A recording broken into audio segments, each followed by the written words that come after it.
Camping World encourages fans to get out there and visit the National Baseball Hall of Fame and Museum.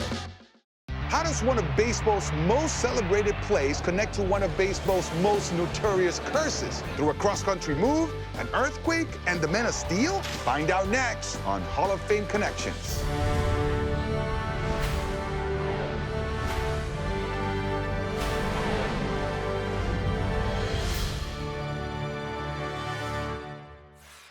Generational stars are expected to make extraordinary plays. Willie Mays was headed to Cooperstown regardless of whether or not he made an impossible catch in center field.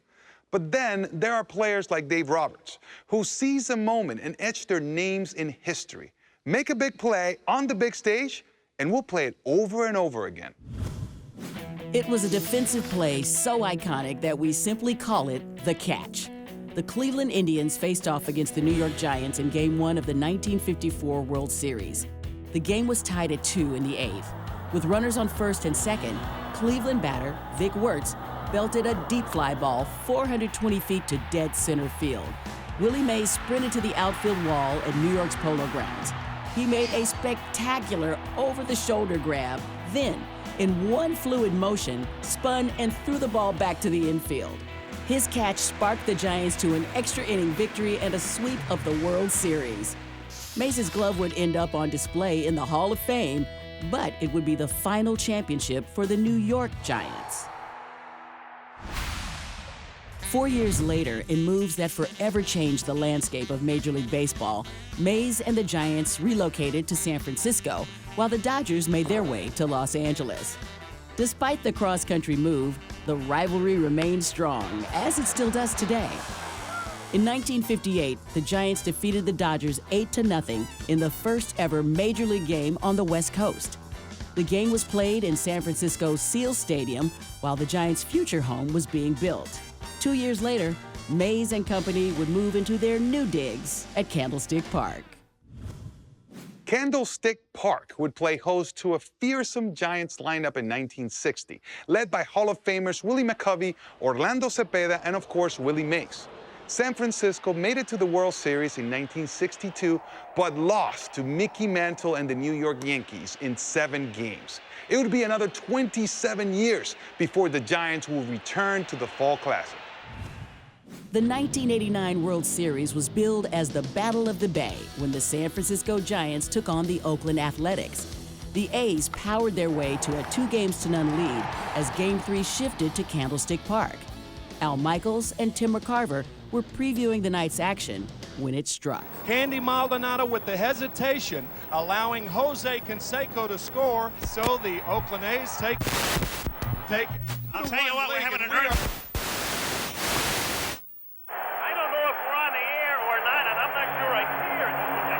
But we are. The Loma Prieta earthquake registered 6.9 on the Richter scale, causing catastrophic damage throughout the Bay Area. Al Michaels' coverage of the event is one of the most memorable moments in his illustrious career. And the 5-time Emmy Award winner was honored with the Hall of Fame's 2021 Ford C. Frick Award for excellence in baseball broadcasting, the highest honor any baseball broadcaster can receive. I'm Al Michaels. Where were we? A long, long time ago, the Oakland A's led in the World Series 2-0, and now we're back. The series resumed 10 days later and finished shortly thereafter, with the A's sweeping the Giants. Flipstackers leave, and the A's are the world champions. Oakland pitcher Dave Stewart was named the World Series MVP.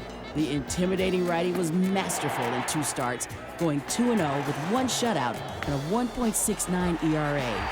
As a testament to that performance, Stewart's number 34 jersey from the series is on exhibit in Cooperstown. That MVP could have just as easily gone to Rickey Henderson, who led all players in the series with a .474 batting average, 2 triples and 3 stolen bases. The man is an absolute legend. There was no one quite like him in the history of baseball. Seriously, look him up. Record breaker, MVP, and simply the greatest leadoff hitter I ever saw. Nobody could steal a base like Rickey. He swiped 100 bags 3 separate times, including a modern-day record 130 in 1982. Ricky could steal at will. In 1991, hot off an MVP season, the Man of Steel would break Hall of Famer Lou Brock's all-time career stolen base record, and he would celebrate it in typical Ricky style. Today, I'm the greatest of all time. Thank you. Ricky finished with an otherworldly 1,406 stolen bases. To put that number in perspective, Lou Brock is in second, 468 steals behind Henderson. When Ricky stole his last base in 2003 as a member of the Dodgers, his teammate Dave Roberts was the leadoff hitter. Roberts is no stranger to stolen bases himself. In fact, he led the 2003 Dodgers in steals with 40.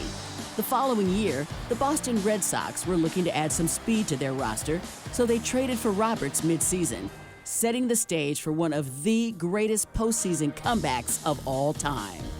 The Red Sox were on the verge of being swept by the Yankees in the 2004 ALCS. After a Kevin Millar walk, Dave Roberts, who hadn't played the entire series, came in to pinch run. With the Red Sox down by a run, everyone in the ballpark knew Roberts was going. On the first pitch from Mariano Rivera, Roberts broke for second base and narrowly beat catcher Jorge Posada's throw and Derek Jeter's tag. 2 pitches later, he would score the tying run on a single. The Red Sox went on to win that game in 12 innings and rode that momentum to take the next 3 games, becoming the only team in Major League Baseball history to come back from a 3-0 deficit to win a postseason series.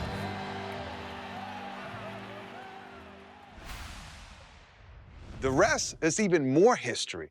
Boston won its first World Series championship in 86 years, finally ending the curse of the Bambino, and now the glove from the catch and the cleats from the steal can rub laces at the Hall of Fame. You know what they say, one great play deserves another. If you want to learn more about the people, places, and artifacts in this episode, go to baseballhall.org, where you can plan your visit to the National Baseball Hall of Fame and Museum in Cooperstown, New York, and discover your own connections to the game. Thanks for watching. For more incredible stories, check out our after show, Hall of Fame Connections Extra Innings. And don't forget to subscribe. Plagada!